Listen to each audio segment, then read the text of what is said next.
Excuse me, হ্যাঁ sir, আমি আপনার ফোন থেকে একটা ফোন করতে চাই। করুন স্যার।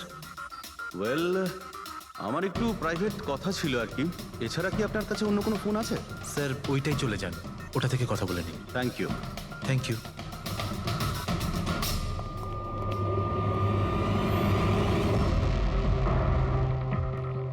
শোনো ভাই, হ্যাঁ স্যার। আমরা সিআইডি থেকে আসছি। আমরা এই লোকটাকে ফলো করছি।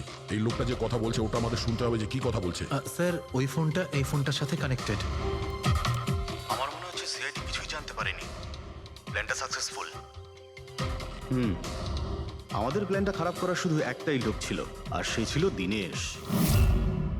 আরও সেটার উপযুক্ত শাস্তি পেয়ে গেছে। So there is nothing to worry about. You don't ওয়ারি।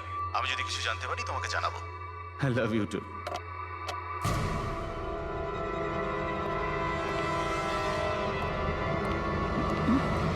এই,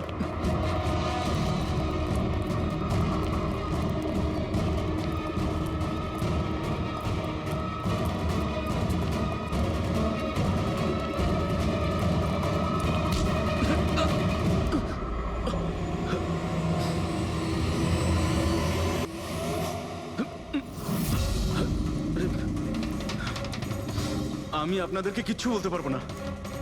আমি এই ব্যাপারে কিচ্ছু জানি না। তুই কিছু বলিস আর না বলিস, তুই ফোনে যা কথা বলছিলি না ওটা আমরা সবাই শুনে নিয়েছি, বুঝলি?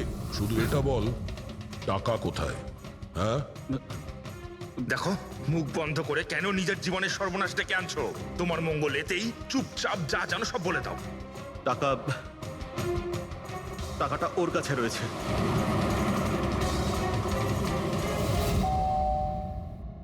একটু দেখ তো মা, কে বেল বাজাচ্ছে? হ্যাঁ মা।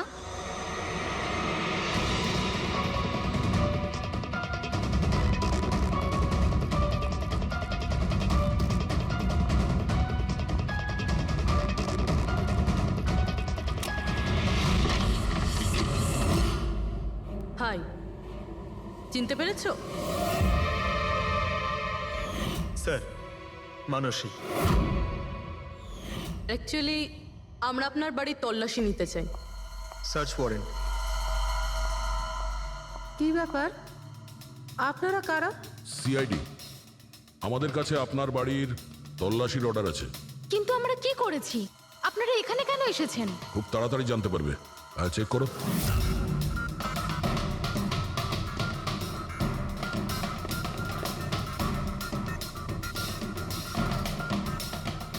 দয়া স্যার,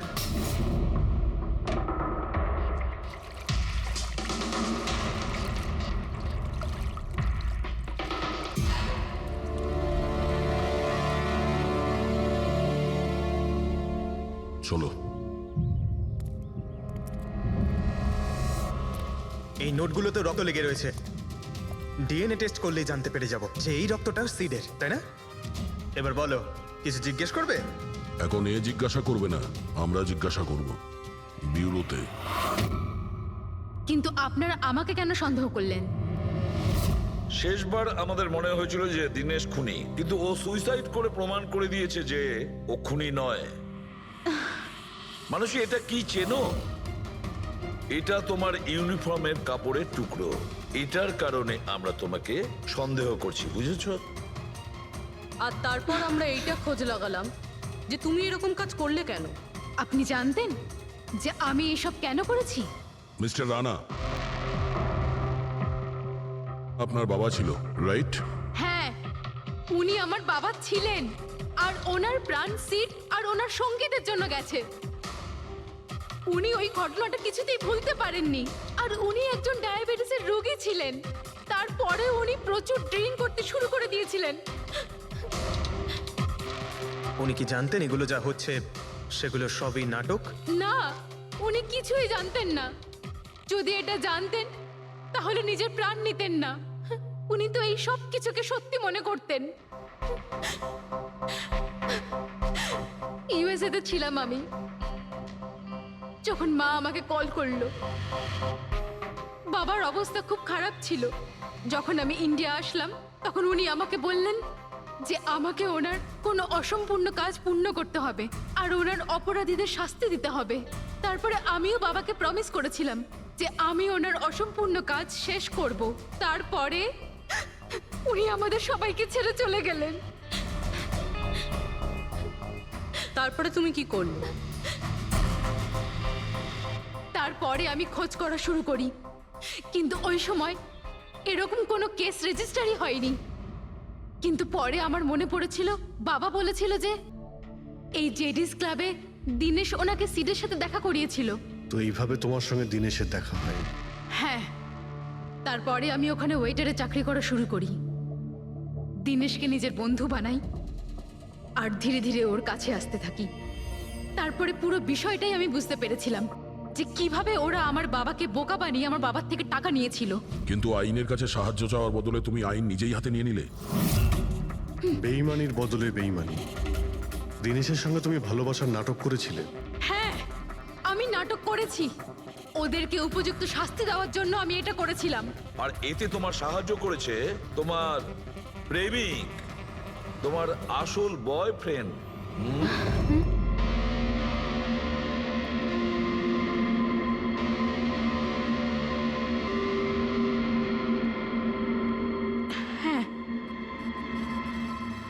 আমরা দুজনে মিলে প্ল্যান করেছিলাম। রণবীর ওই রাতে জেনে বুঝে বোকা হয়েছিল। আর ওই ছুরিটাকে খারাপ করেছিল। যদি এই পেঁচটাকে ঘুরিয়ে দেওয়া যায় তখন এই ফলাটা আটকে যায়। ওই ছুরিটাকে আমি খারাপ করেছিলাম, আর ব্যালকনি থেকে লুকিয়ে ফটো আমিই নিয়েছিলাম। তারপরে আমি ওই ফটো হরিশকে পাঠিয়েছিলাম, আর ওদেরকে ওখান থেকে তাড়িয়ে দিলাম, আর আমি টাকাগুলো নিয়ে ওখান থেকে বেরিয়ে পড়লাম। আমি আমার বাবাকে দেওয়া প্রমিস পূরণ করেছি। ওই টাকাটা আমার বাবার ছিল, আমি ওনার প্রতি ন্যায় করেছি। ভুল। ওই ন্যায় বিচার করা তোমার কাজ নয়, সেটা করবে আদালত। তুমি আইন নিজের হাতে নিয়েছিলে আর একটা খুব মস্ত বড় অপরাধ করেছো। আইন তোমাকে কঠোর থেকে কঠোরতম শাস্তি দেবে। তোমাদের দুজনকে কঠোর শাস্তি দেবে।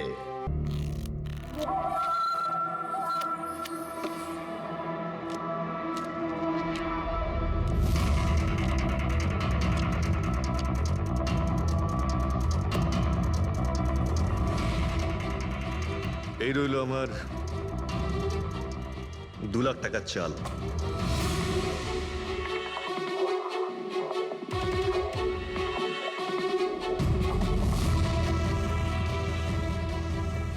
আমার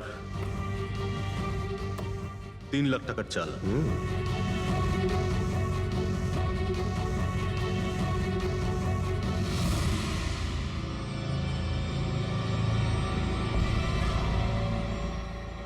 শো, মনে হচ্ছে আজকে আমার দিনটা খুব ভালো। আমাকে হারানো আজ তোমাদের পক্ষে সম্ভবই নয়। সম্ভব না, তাই না? হ্যাঁ, দাঁড়া দেখাচ্ছি।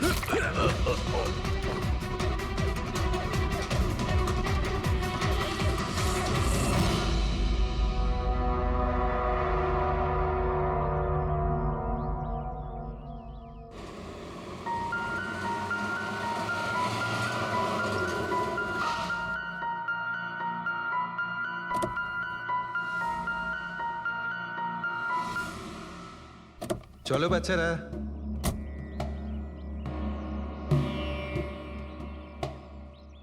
ভীষণ ক্লান্ত লাগছে, এত লম্বা ড্রাইভ।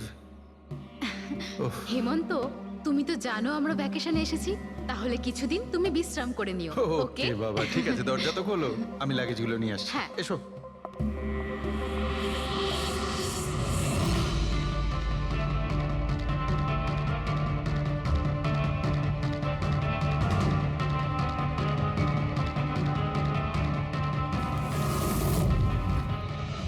হেমন্ত, হেমন্ত তাড়াতাড়ি এদিকে এসো। এই এই দরজাটা।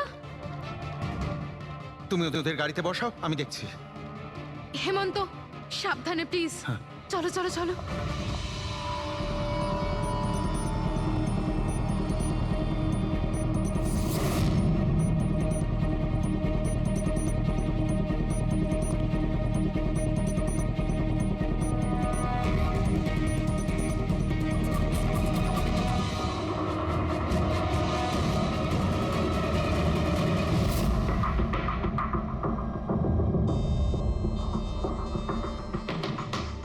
3-4 বার আঘাত করেছে ছুরি দিয়ে।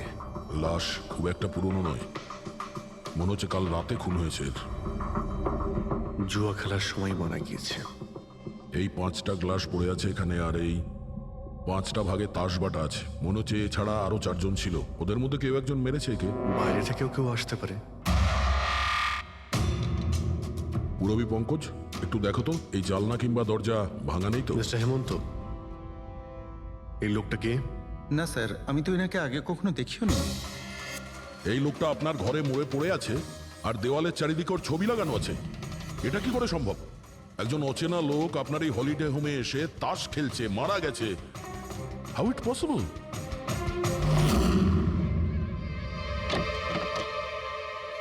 আচ্ছা, এখানে কোনো গার্ড নেই?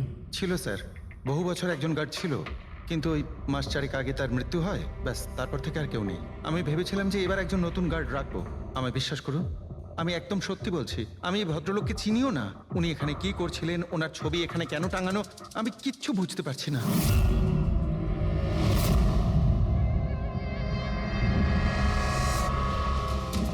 পঙ্কজ,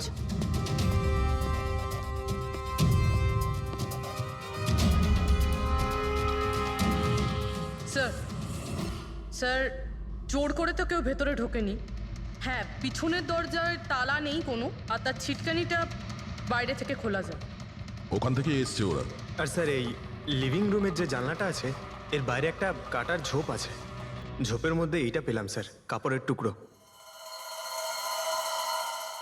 মনে হচ্ছে কেউ এর উপরে নজর রাখছিল ওখান থেকে, আর তাড়াহুড়ো করে দৌড়তে গিয়ে তখন এই কাপড়ের টুকরোটা ওইখানে আটকে যায়। মৃত ব্যক্তি ছাড়া এখানে আরো 4 জন ছিল, আর একজন লোক বাইরে। সব মিলিয়ে 5 জন। তাহলে এই ক্রাইমের অন্তত 5 জন সাক্ষী আছে।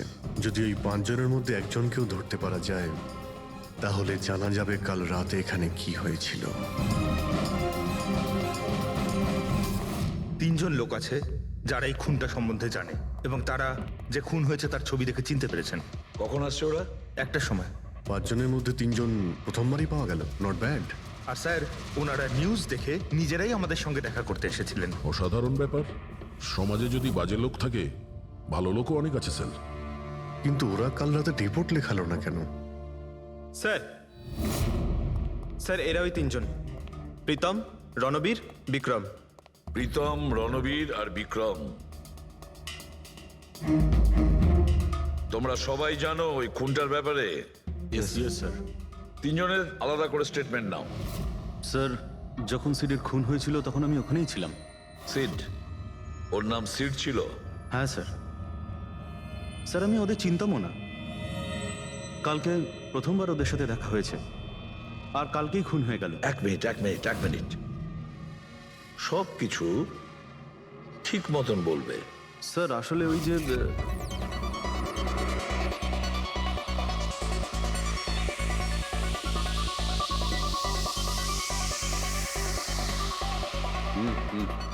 Sure sir. কি হয়েছে স্যার? আপনি বোর হচ্ছেন? ক্লাবে ভালো লাগছে না আপনার? ক্লাব? তুমি এটাকে ক্লাব বলছো? মনে হচ্ছে ক্লাব তুমি দেখোইনি। স্যার, আপনি এখানে নতুন এসেছেন, এই শহরে প্রথমবার এসেছেন? হ্যাঁ, নিউ ইয়র্কে থাকি। একটা কাজের জন্য ইন্ডিয়াতে এসেছি। কাজ শেষ হয়ে গেছে আর শহরে বসে বোর হচ্ছি। আপনার বোর্ডন দূর করার একটা রাস্তা আছে আমার কাছে। রিয়েলি? কি? একটু এক্সপেন্সিভ। সেটা চিন্তা তোমায় করতে হবে না। কি রাস্তা আছে সেটা বলো।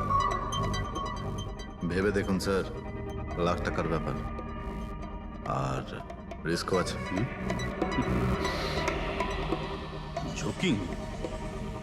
রিস্ক নেওয়া আমার হবি, আর সেটা যদি হয় টাকার, সেটা আমার কাছে অনেক আছে। কাজটা বলো। সুপার দেন। তুমি কি ধরনের জোকিং এর কথা বলছো? এরকম কোনো ব্যাপার নেই স্যার, শুধু জুয়া খেলতে হবে।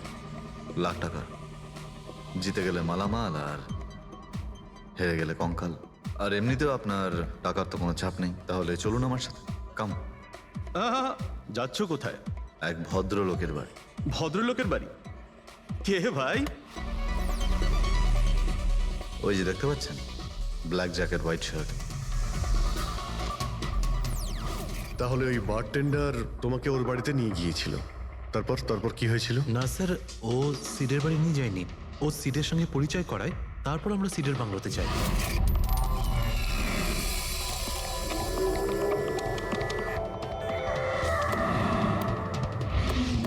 আর যখন আমরা ওখানে পৌঁছলাম তখন আগে থেকেই দুজন ওখানে ছিল।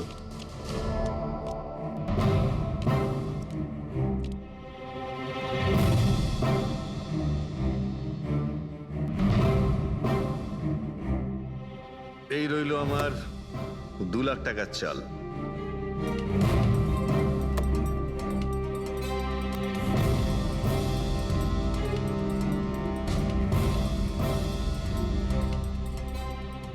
শো দেখা। দারুণ ব্যাপার ভাই, কি খেয়ে বসেছিস? জিতেই চলেছিস, আমাদেরও বলে দে, আমরা একটু টাকা কামাই। ভাই যদি খেলেই যেতে পারা যেত তাহলে তো কোনো কথাই ছিল না। এগুলো সব কপালের ব্যাপার, আর আজ আমার কপাল ভীষণ ভালো। সেটাই মনে হচ্ছে। তাহলে আরেকটা ডিল হয়ে যাক। হয়ে যাক। এটা কি করে হতে পারে? বললাম না আমার কপাল খুব ভালো। তোর লাক আজকে ভালো না অন্য কিছু? মানে এটাই যে তুই তাসের মধ্যে সেটিং করে রেখেছিস। এ নিশ্চয়ই তাসের মধ্যে কিছু গোলমাল করে রেখেছে। ভাই এর বাড়ি হয়তো কোনো ক্যামেরাও লাগিয়ে রেখেছে, নাকি তাসে গন্ডগোল করে রেখেছে। ভেবে দেখার ব্যাপার। তোর মনে হচ্ছে আমি চিটিং করছি? অফকোর্স, নাহলে আমাদের মধ্যে কারো হাতে ভালো তাস এলো না কেন? ওর এলো না, আমার এলো না কেন? তুই চিটিং করছিস, চিটার। এই তুই আমাকে চিটার বলছিস? হ্যাঁ, তোকে চিটার বলছি। ও, হার মেনে নিতে পারছিস না তুই, তাই তো? খোকা, এটা বড়দের গেম, বাচ্চাদের নয়। যদি এখানে জিততে হয় না, তবে কার্ডে জিততে হয়। তাহলে বেরিয়ে যায় এখান থেকে। মুখ সামলে কথা বল। কি করছিস? কি করছিস কি ভাই? আরে ওকে তাড়া কেউ এখান থেকে। তার মানে হরিশ ওখান থেকে চুপ করে বেরিয়ে গেল। হ্যাঁ স্যার, প্রথমে আমারও মনে হচ্ছিল যে ও চলে গেছে, কিন্তু ও কিচেনে গেছিল। কিচেনে? হ্যাঁ স্যার, কিচেনে। যখন ও কিচেন থেকে বেরোলো তখন ওর হাতে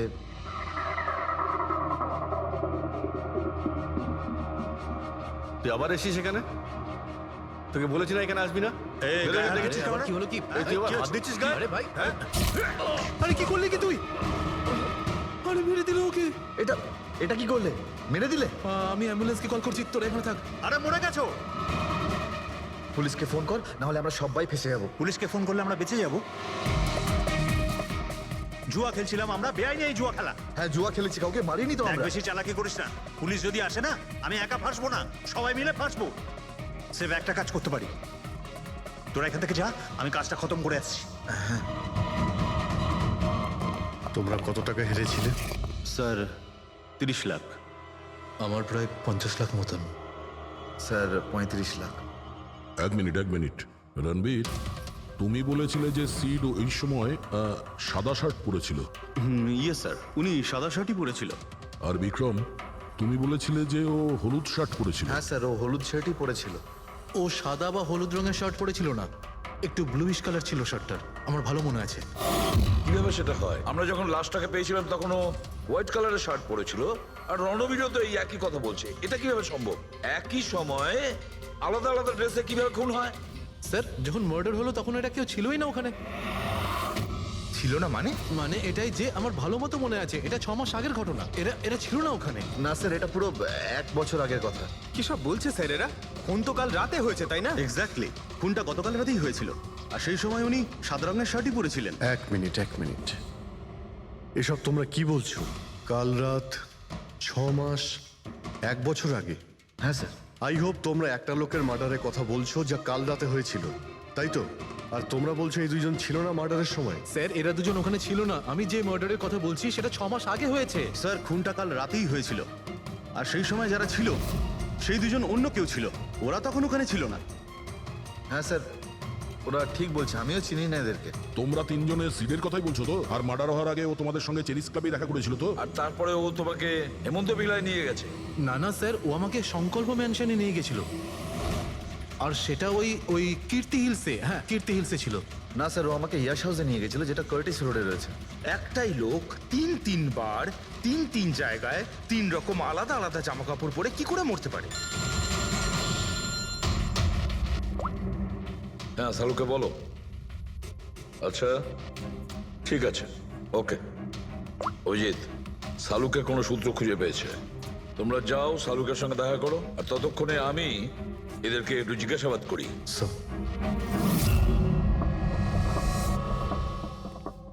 হ্যাঁ এসো এসো ভাই এসো, দেখো আমি কি পেয়েছি। আরেকটা কথা বলতে হবে, এই কেসটা বড় অদ্ভুত। হ্যাঁ ডক্টর সালুকে, কেসটা তো খুবই অদ্ভুত, আর যেগুলো আমরা জানতে পেরেছি ওগুলো। আরে না ভাই, ওইটাও তো অদ্ভুত নয়, আমি যেটা তোমাদের বলতে যাচ্ছি সেটা অদ্ভুত। হ্যাঁ কি হলো, তুমি এদিক ওদিক কি দেখছো? কিছু না। ঠিক তো? না না, আমি আপনার কথাই শুনছি, কি বলছেন স্যার? ও আচ্ছা আচ্ছা, হ্যাঁ তো আমি কি বলছি, ও হ্যাঁ অদ্ভুত। দেখো আমি এর রক্তের সঙ্গে সঙ্গে রক্তের মতো আর একটা জিনিস পেয়েছি। রক্তের মতো? স্যার স্যার আপনার সন্দেহ একদম ঠিক ছিল, এটা ডাই ছিল। আরে সারিকা, তুমি এসে গেছো? মানে আমি বলতে চাইছি, কি বলছো তুমি? লাল ডাই কি করে? আরে বাহ, কনসেন্ট্রেশন ফিরে পেয়েছো তুমি? আরে আমার কনসেন্ট্রেশন কোথায় গিয়েছিল? তোমরা সব সময় না আমার পিছনেই পড়ে থাকো। ও আচ্ছা আচ্ছা। আমি সিডের বডি থেকে এই প্লাস্টিক ব্যাগটা পেয়েছি। এই ব্যাগ ওর শার্টের ঠিক নিচে ওর বডির সাথে টেপ দিয়ে আটকানো ছিল, আর এই ব্যাগটাতেই একদম রক্তের মতো ডাই রাখা হয়েছিল। এটা তো ঠিক ওই রকমই যেটা ফিল্মের শুটিং এ ইউজ করা হয়। বা হয়তো নাটকে। নাটক? হ্যাঁ নাটকে। যতদূর আমরা জানতে পেরেছি তাতে এটা পরিষ্কার যে সিড একজন ঠক ছিল। সিডা তার সঙ্গীরা মিলে জুয়া আর মার্ডারের নাটক করে লোকেদের ঠকাতো। তার মানে এসবের মধ্যে ওই বারটেন্ডারও যুক্ত ছিল। ও জেনে বুঝে বড় লোকদের ফাঁসিয়ে এখানে এই কার্ড পার্টিতে পাঠাতো, আর তারপরে এই মার্ডারের নাটক।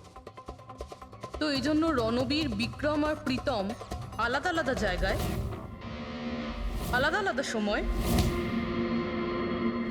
এর মার্ডার দেখেছে।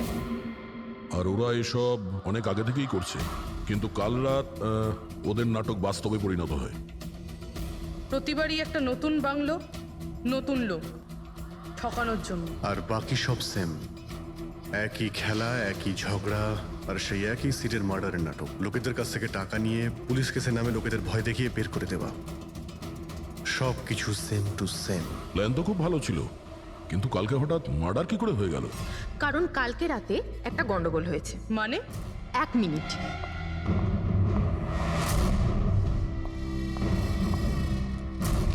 স্যার, আর এই হচ্ছে ছুরি। এই ছুরিটাও সেই রকমই নকল যেমনই রক্তটা। যদি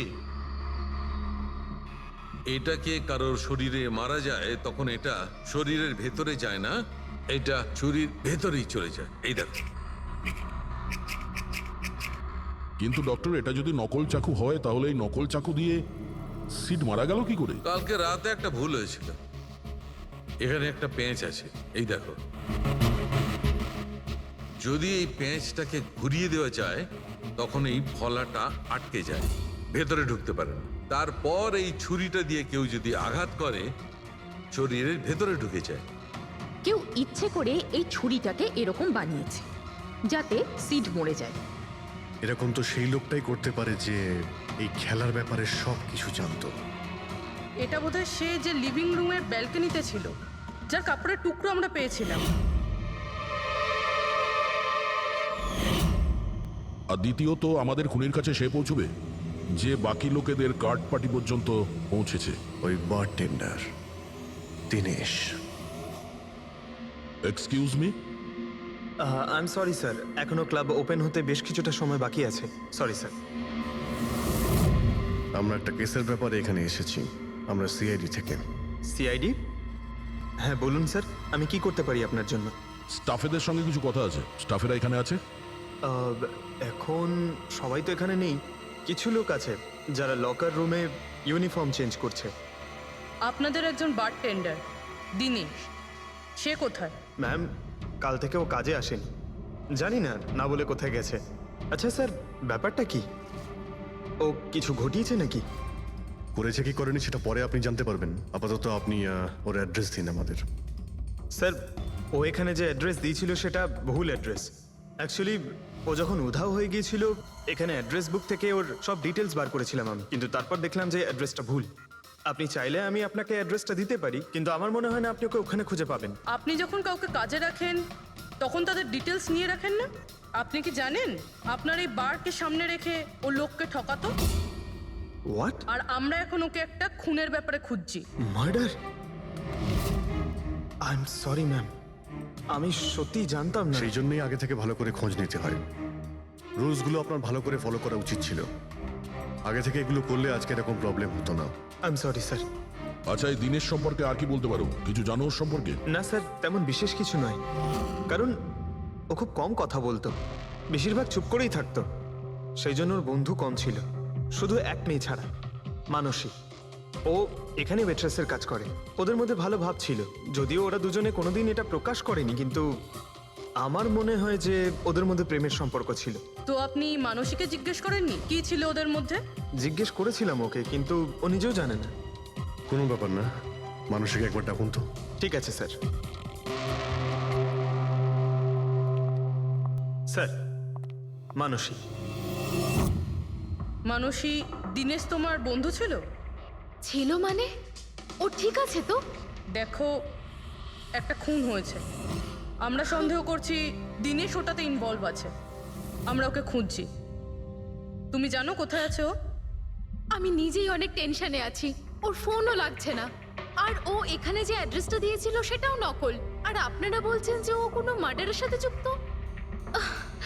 আচ্ছা, আপনি তো ওকে খুব ভালো করেই জানতেন না? হ্যাঁ স্যার, আমরা একে অপরকে ভালোবাসতাম আর আমরা বিয়েও করতে চলেছিলাম। সেই জন্য ও কিছু টাকা জোগাড় করতে চাইছিল। আচ্ছা, ও এই টাকাটা ক্লাবের চাকরি থেকে জমাচ্ছিল নাকি অন্য কোনো সাইড বিজনেস ছিল ওর? চাকরি ছাড়া ও শেয়ার বিজনেসে ও টাকা লাগিয়েছিল। আর আমাকে বলতো যে ও অনেক টাকা রোজগার করছে, আমাকে দামি দামি গিফট দিত আর দামি দামি রেস্টুরেন্টও নিয়ে যেত। তো ও তোমায় ওর ঠকানোর বিজনেসের ব্যাপারে কিছুই বলেনি? ওর কোনো ছবি আছে তোমার কাছে? হ্যাঁ আছে।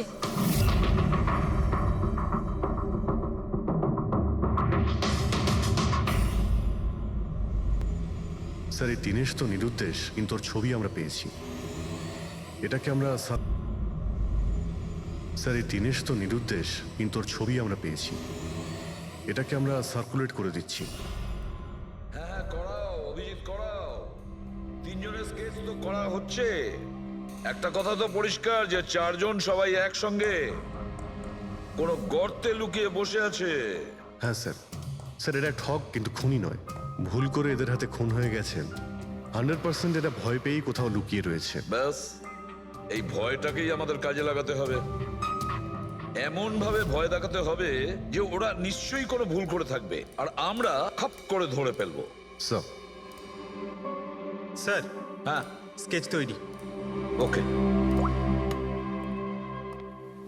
স্যার, হ্যাঁ, এই তিনজনই জুয়ারি, আর যে ছুরি মেরেছে সে হলো হরিশ।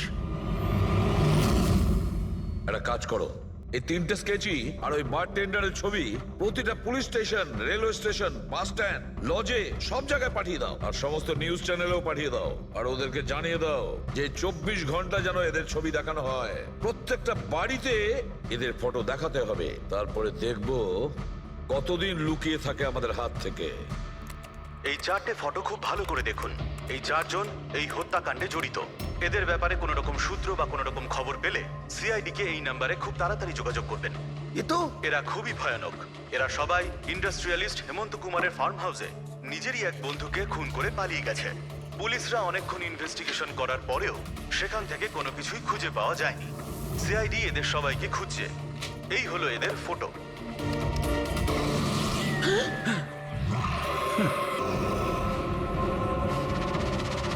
ভাই শোন না, ম্যাচটা চালু কর না, ম্যাচ হচ্ছে। এরা সবাই ইন্ডাস্ট্রিয়ালিস্ট হেমন্ত কুমারের ফার্ম হাউসে নিজেরই এক বন্ধুকে খুন করে পালিয়ে গেছে। সিআইডি এদের সবাইকে খুঁজছে। এই হলো এদের ফটো। দেখলি তুই, এরা তো সবকিছু জেনে ফেলেছে। ভাই ছবি টবি সব দেখাচ্ছে, সমস্ত ডিটেলস দেখাচ্ছে। বাজেভাবে ফেসে যাবো ভাই এসবে। হাসবো তো বটেই, আমি তোদের আগেই বলেছিলাম যে চল পালিয়ে যাই, কিন্তু তোরা তো শুনলেই না। এবার এবার পুলিশ আসবে, সব জায়গায় খোঁজ করবে, আর তখন আরে এখনো এখনো এখনো অনেক সময় আছে, চল পালাই। এই ব্যাগ তোলা, সবাই মিলে পালাই, চল।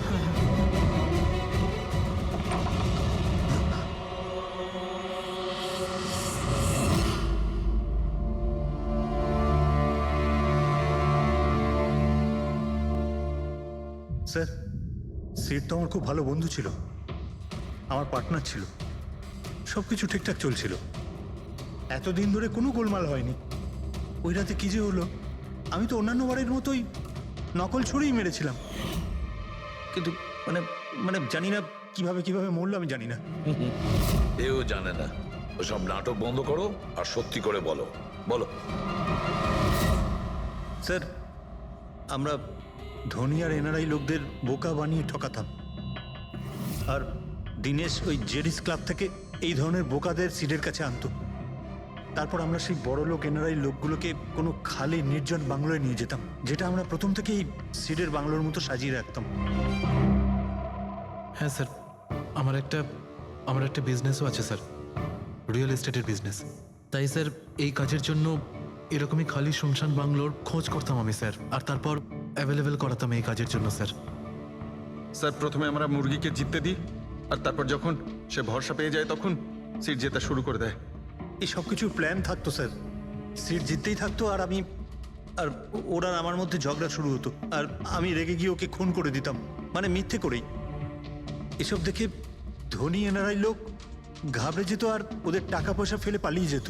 উঠে পর, নাটক শেষ, চলে গেছে ও।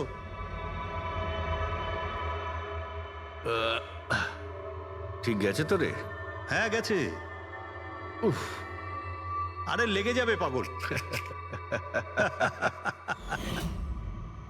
তারপর আমরা ওই টাকাগুলো নিজেদের মধ্যে ভাগ করে নিতাম।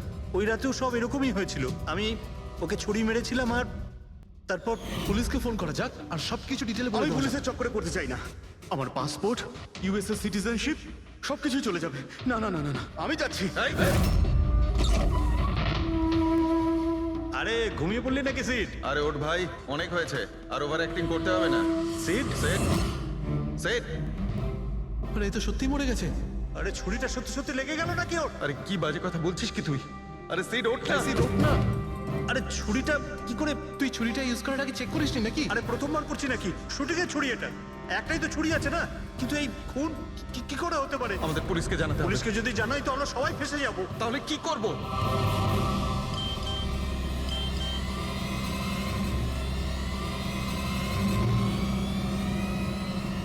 তোর খেলাটা ভেস্তে গেছে ভাই। কি? এই এই কেটে দেখ, এই দেখ ফটো আছে।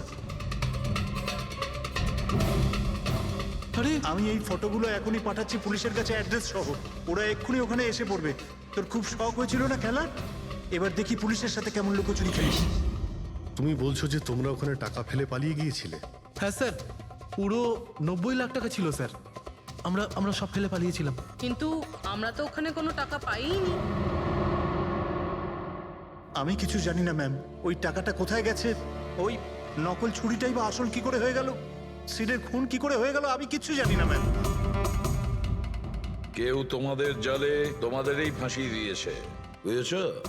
দেখো, এমন কেউ আছে যে তোমাদের এই খেলার ব্যাপারে সব কিছুই জানতো। ওই ছুরিটা নিয়ে কোনো গন্ডগোল করেছিল, আর তাতেই সিট মারা যায়।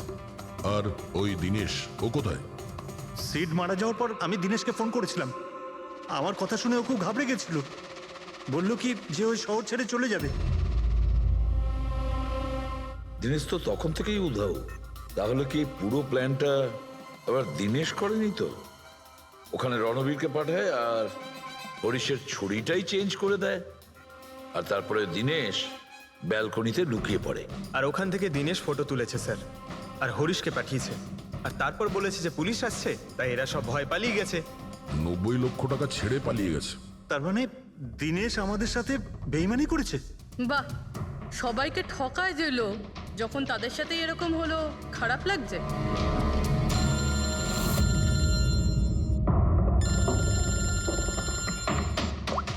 হ্যাঁ বলো সালুকে। ফ্যান্টাস্টিক, ঠিক আছে। সালুকে বললো যে প্রমাণ পাওয়া গেছে, যে জিনিস দুটো আমরা দিনেশের কথায় আমরা পাঠিয়েছি। ওর ইউনিফর্ম আর জিম ব্যাগ। হ্যাঁ দা, যে কাপড়ের টুকরো আমরা ব্যালকনি থেকে পাই, ওই টুকরোর সঙ্গে এই দিনেশের ইউনিফর্মের কাপড় ম্যাচ করছে। স্যার তার মানে খুনি দিনেশ?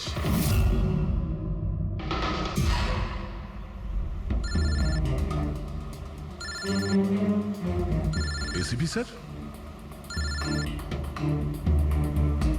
হ্যালো,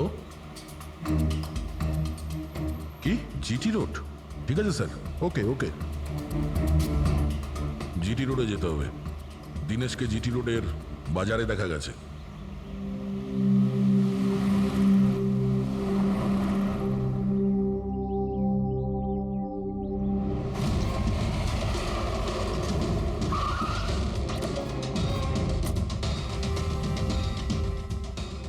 ভাই, এই লোকটাকে দেখেছো এখানে?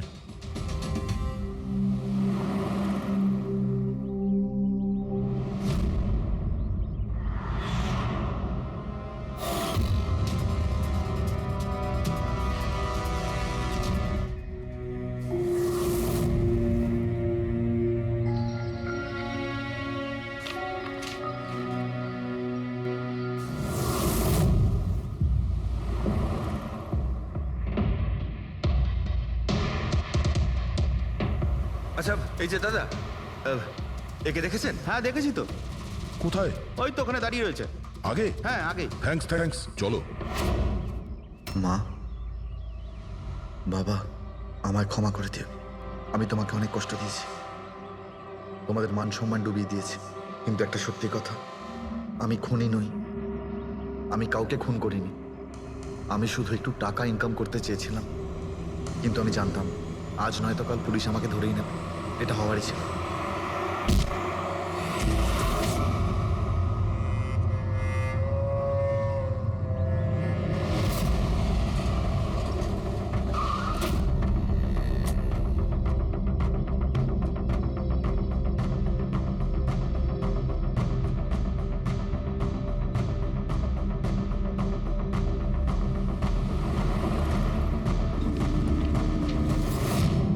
ক্ষমা করে দাও, এই বদনাম নিয়ে বেঁচে থাকার থেকে মরে যাওয়া ভালো। স্যার আমরা সিসিটিভি ফুটেজ চেক করে দেখেছি, ওকে দেখে ওখানে ডিপ্রেসড মনে হচ্ছিল। স্যার মনে তো হচ্ছে না কেউ ওকে ফোর্স করেছিল, ও নিজের ইচ্ছেতেই মারা গিয়েছে। সুইসাইড নোট পড়ে তো মনে হচ্ছে স্যার ও এই কাজের ব্যাপারে খুব লজ্জিত ছিল। ও এ ব্যাপারে জড়িত তো ছিল, কিন্তু সিটকেও মারেনি। স্যার দিনেশ নয় তো আর কে হতে পারে? এদের এইসব খেলার ব্যাপারে আর তো কেউ জানতোই না। এরকম ব্যাপার নয় তো যে এরা যাদেরকে ঠকিয়েছিল ওদের মধ্যে কেউ এদের থেকে প্রতিশোধ নিচ্ছে? হতে পারে। একটা কাজ করি, আমরা বোর্ডের ওপর পুরো সাসপেক্টদের নাম লিখি, ওদের ফটোগুলো ওই সাসপেক্ট মানে ওই এনআরআই যাকে হরিশ আর তার দুই বন্ধু মিলে ঠকিয়েছে,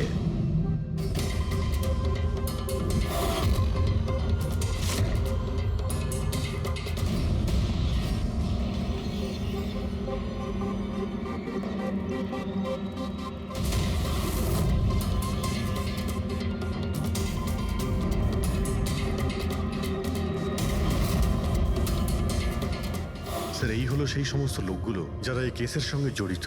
অভিজিৎ খোঁজ নিতে হবে খুনের সময় এরা কোথায় ছিল। পুরো ইনফরমেশনটা আমরা এয়ারপোর্ট ইমিগ্রেশন থেকে পেয়ে যাব। স্যার এই ফটোগ্রাফে যে 8 জন লোক আছে সেই সময় তারা ইন্ডিয়াতে ছিলই না। ইনফ্যাক্ট বেশিরভাগ লোকই এই ঘটনার পরে ইন্ডিয়াতে ফেরেইনি। শুধু এই 4 জন ছাড়া এই 3 জন সাক্ষী, বিক্রম, রণবীর, প্রীতম আর মিস্টার রানা। স্যার এক্ষুনি আমি মিস্টার রানার বাড়িতে ফোন করেছিলাম, ওনার ওয়াইফ ধরেছিলেন। বললেন যে 3 বছর আগে উনি মারা গেছেন, আর 3 বছর আগে এরা ওনাকে ঠকিয়েছিল। উনি এই গিল্ট ফেলেই ভুগতেন যে ওনার সামনে কেউ খুন হয়ে গেছিল আর উনি কিচ্ছু করতে পারেননি, যার জন্য উনি নেশার কবলে পড়েন। আর তাহলে বাকি থাকলো 3 জন সাসপেক্ট, প্রীতম, রণবীর আর বিক্রম। প্রীতম আর বিক্রম এরা তো দেশের মধ্যেই ছিল, কিন্তু এই শহরে ছিল না। এবার এই রণবীরই শুধু বাকি থাকলো। রণবীর তো নিজেই ওখানে ছিল, ওই ফটোতেও ছবি আছে। হ্যাঁ স্যার, ও একই সাথে ব্যালকনি আর হল তাতে থাকতে পারে না। এটা অন্য কেউই হবে। তাহলে কে হতে পারে এই খুনি? পঙ্কজ, মিস্টার রানা 3 বছর আগে মারা গেছেন। ওনার পুরো ডিটেলসটা আমার চাই। স্যার,